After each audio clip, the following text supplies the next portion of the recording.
What's frustrating about my job? I'm sure this is exactly what you guys want to hear, but stick with me because I think this video is going to help a lot of people. Hello everybody, welcome back. I'm Jeff Kaufman, and today I want to share with you something that can be pretty frustrating for me in senior housing, but it's only frustrating because I care. I care about you. One of the most frustrating aspects for me over the years in senior housing has been when families call me and they tell me their story, and I talk with them, I listen to them, I hear how little they know about senior housing, how little they know about things like levels of care, what different types of senior housing, what's skilled or what's not skilled, what's a UTI, dad doesn't have dementia, he's just getting old and forgetful. How much will it cost? Will we ever have to move? It goes on and on and on. All of these things tell me that the family's in the learning phases, in the beginning phases, and that's great. But what's the hardest for me is hearing a family tell me how they've been caring for their loved one, and it's breaking them down physically and mentally. Oftentimes, not just them, but the whole family is feeling the weight. For example, I've been talking with a woman who originally called me about a month ago. She explained to me how she has been taking care of her mom, who's been living with them for the past 5 years. And she's starting to get impatient, but not with her mom, with her teenage kids. Which frankly, I don't really blame her, but she goes on to clarify that and says, I'm finding myself getting upset and yelling at my kids when they don't really deserve it. And she's starting to feel like she's just psychologically broken down from all the care she's had to do for her mom over the years. So I asked her, what's holding you up? And she says, I promised my mom I would never move her to an old folks home. I've heard that way too many times over my years in senior housing. I started back in 2004, and I used to hear it a lot. I hear it less these days, but the problem persists. Making a promise that we can't keep forever, and it's okay if you can't. Families make this promise because they can't imagine how difficult being a caregiver day in and day out really is over time. And besides that, moving into senior housing isn't exactly something we all dream of doing one day. And when mom is more independent and saying she doesn't want to move, not very many people answer by saying, I'm moving you to assisted living.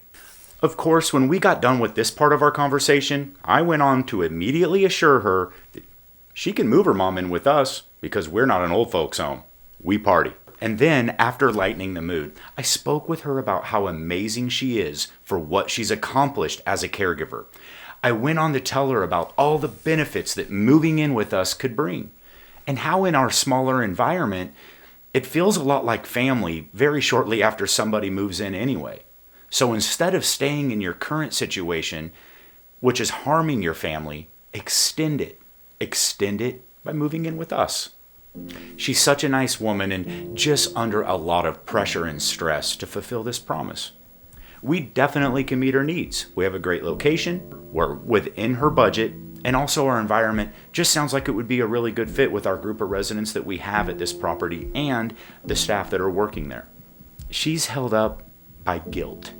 I also know a little bit of what holds up families is that even though we may be connecting on the phone or in person when we tour, there's a part of them that worries that I'm selling. I'm selling them. I'm a slick salesperson and my motivation isn't what's best for them. That's why I'm making this video today, because I would feel the same way if it was me in their shoes. You have to ask yourself, who is it that I'm talking with and are they genuine? And that's a hard thing to answer. I've made my career on not following many of the selling rules that were taught to me early on. Being taught things like always be closing really didn't work for me. Early on, I falsified my marketing reports to my company. It's not complicated. I listen to people and I just try to help them as best as I can, and that has been my recipe for success.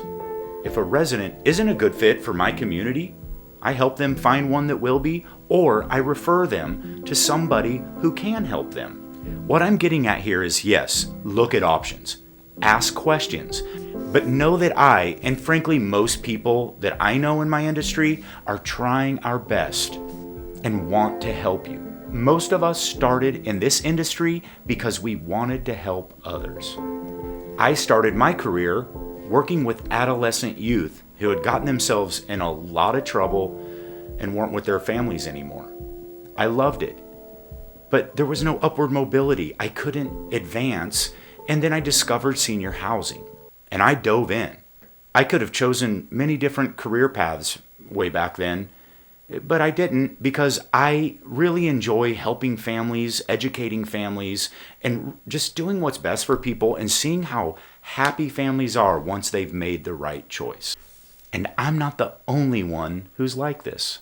Most of the people in my industry want to help you, so listen to them. But do your research and learn, and don't take everything that's said from everybody.